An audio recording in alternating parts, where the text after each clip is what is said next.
This is my mum, and I've just come back to New Zealand from London, and this is my mum and dad. This is Colin, my father, and mum Marie McCormack. So mum had a birthday yesterday and she's 82, and dad's going to have his in February and he's going to be 83. So mum and dad, it's nice to be home. Today we were just discussing what took place back in 1982 when I had my diving accident. And although I was on the other side of the world, do you remember anything unusual that was taking place with you? I had a feeling that something wasn't quite right, and I went to bed early and prayed, and then I went to sleep. But then when I'd been asleep for several hours, I woke suddenly and I thought, there's something wrong with Ian. So I tapped Colin on the shoulder and woke him up and spoke to him about it, and he said, oh, he'll be all right, you know, which dads usually do.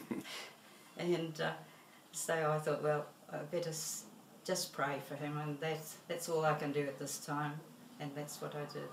I can remember that very clearly, her waking me up and telling me that there was something wrong happening to Ian. And from there, I left it to Mum. Yeah, so you thought the way she spoke there was something, it was pretty serious, Dad, or did you think... Yes, I did. I thought it was very serious, because Mum never wakes up on things like that. That's the first time she's ever done that. Yeah. And as far as I was concerned, it had to be something pretty serious for her to wake up and feel that way. Yeah, so this is a bit out of character for her to do this. Very much. And so for you, Mum, you also sensed there was something pretty serious? I did, yes. So you were quite shaken by all of that? I was. Which was so amazing, because you knew nothing about what was going on, and here I am on the other side of the world experiencing basically my life flashing before me, lying in an ambulance. And I remember distinctly seeing you praying for me and basically saying, call out to God no matter how far you are from Him. And so you'd started to pray? I did. Yeah, well, thank God you did. I tell you what. And actually, when I prayed, I felt relieved, really. I don't know. I think God does that for you. He makes you see things in a different light from the norm. So you had a sense of peace after you'd prayed? I did. Yeah, well, thank God you did, because, I mean, did you notice that, Dad, that she was... Definitely. She's a very emotional type of person, and because of that, I'm sure that when she started to pray, then she could feel that release of tension, knowing full well that God was going to be looking after you.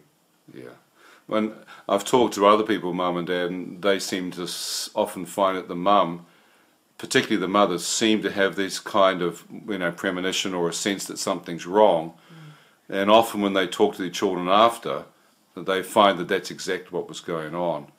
And it's amazing how God's used that to, you know, early hours of the morning wake you up. I'm on the other side of the world, you know, it's 9 hours difference. So here I am in an ambulance, and here you are in New Zealand praying and directly affecting what took place for me in Mauritius. And I remember distinctly seeing you pray, and I thought, well, what would you pray that's Christian?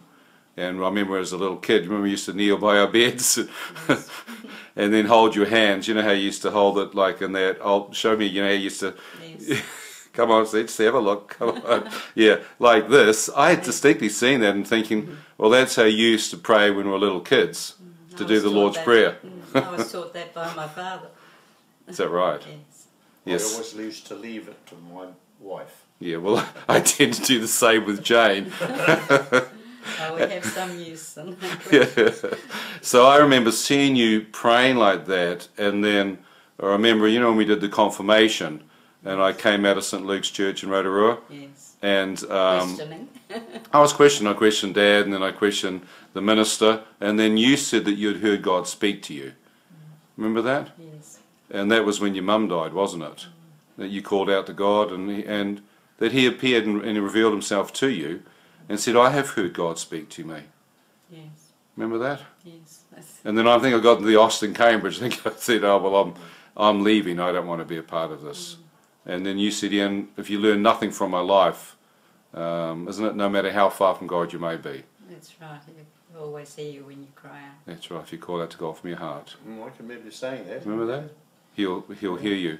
So I remember hearing what you told me at confirmation, and I was a million miles from God. I remember how you had been praying when I was a little kid. And so for me that was a very distinct point. So I put that together and went, let's pray the Lord's Prayer, and that's when God showed me the Lord's Prayer, and I had to forgive people. It's interesting, then you felt that peace.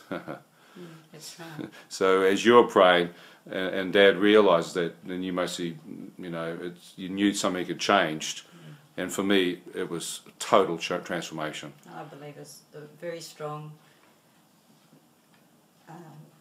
what do I say, communication with God when you pray. You're just in another world, really. Yeah.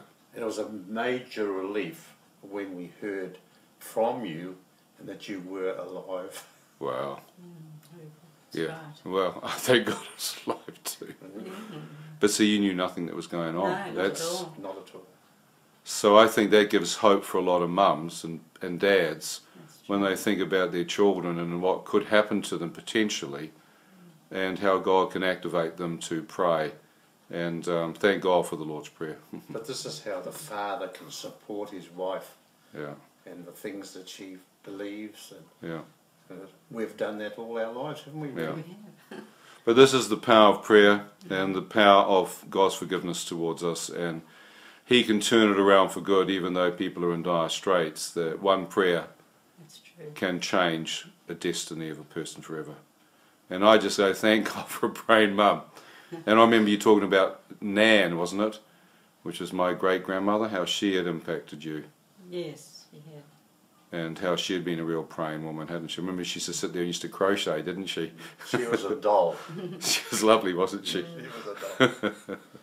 So thank you very much, Mum and Dad. I really appreciate the fact that you've stood with me these last 30 years. And some people ask and they say, well, you know, can we get an interview of your Mum and Dad and what took place? And I think it's very powerful to have an 82-year-old who's still in the garden, although the knees are getting a little bit harder, isn't it? And mows the lawn. And mows the lawn and cooks up a great feed. So we're going to go out to dinner soon. So God bless you. Great to be home.